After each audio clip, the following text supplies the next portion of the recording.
Hello guys, welcome back to my channel. ఈరోజు మనము వేడి వేడి బంగారు తీగ చేపల పులుసు క్విక్గా చూసేద్దాం. చాలా టేస్టీగా ఉంటుంది. మీరు కూడా తప్పకుండా ట్రై చేయండి. ఇది మా అమ్మగారి చేతి చేపల పులుసు అనమాట. సో ఫస్ట్గా మనము స్టవ్ ఆన్ చేసేసుకొని ఒక దాకా పెట్టుకోవాలండి. పెద్దది మంచి మందంగా ఉండాలన్నమాట. ఇందులో 2 పచ్చిమిరపకాయలు, కాస్తంత కొత్తిమీర వేసుకొని కాస్త చిటపట అన్న తర్వాత టమాటోస్, పచ్చిమిరపకాయలు, ఉల్లిపాయలు పేస్ట్ చేసేసుకొని మిశ్రమాన్ని అంతటిని కూడా ఇందులో వేసేసుకోవాలండి. ఇందులో కాస్త ఆయిల్ అనేది ఎక్కువ పడుతుంది. తర్వాత కాస్తంత అల్లం వెల్లుల్లి పేస్ట్ కూడా వేసుకోవాలి. దీని తర్వాత కల్లుప్పు ఉంటుంది కదండి, కల్లుప్పు కూడా వేసుకోవాలి. ఉప్పు ఎప్పుడు కూడా స్టార్టింగ్ తక్కువ వేసుకోవాలి. ఫైనల్ టేస్ట్ మనం చూసుకునేటప్పుడు అడ్జస్ట్ చేసుకోవాలన్నమాట. ఇది చక్కగా వేగిపోవాలండి. మంచి బ్రౌన్ కలర్ రావాలి. తర్వాత ఇందులో కాస్తంత పసుపు కూడా యాడ్ చేసుకోవాలి. ఇదేంటంటే ఈ పేస్ట్ అనేది కనుక పచ్చిగా ఉందంటే కూర అస్సలు బాగోదు. కొంచెం స్లో ఫ్లేమ్లో నెమ్మదిగా ఓపికతో ఉండాలండి చేపల పులుసు అనేది. ఇది కొంచెం టఫ్గా ఉంటుంది. చేపల పులుసు అనేది అందరికీ సెట్ అవ్వదు. తర్వాత కారం కూడా కాస్త ఎక్కువ పడుతుంది.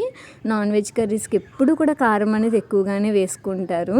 దట్టు నేను ప్రెగ్నెంట్ కదా, నాకు ఇలా కొంచెం మా ఇంటి దగ్గర అయితే మసాలాలు తక్కువ తింటాను, కానీ ఇక్కడైతే బాగా లాగించేస్తాను నేను.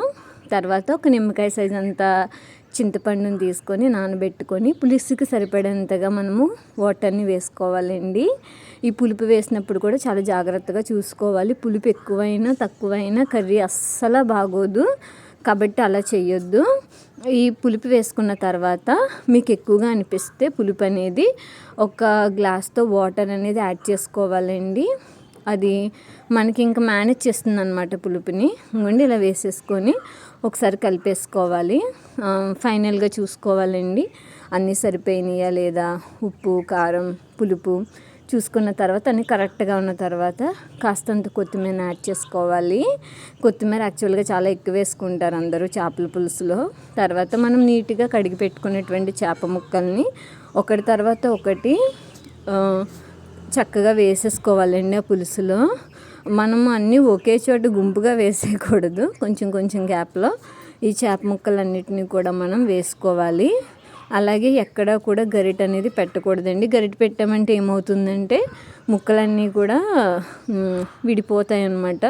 కూర అంతా కూడా ముళ్ళు కింద తగిలేస్తుంది. గరిట అనేది అస్సలు పెట్టొద్దు.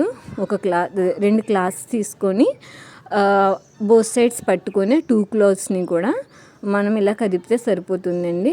గరిట మాత్రం పెట్టకండి మ్యాక్సిమం. ఇలా చేప ముక్కలన్నీ వేసేసుకున్న తర్వాత ఈ పులుసుని ఒక 20 నిమిషాలు హై ఫ్లేమ్లో, 10 నిమిషాలు స్లో ఫ్లేమ్లో బాగా మరగనివ్వాలి.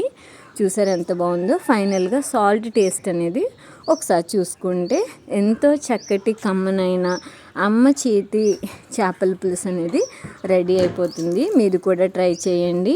ట్రై చేసి ఎలా వచ్చిందో నాకు కమెంట్ సెక్షన్లో తప్పకుండా కమెంట్ చేయండి.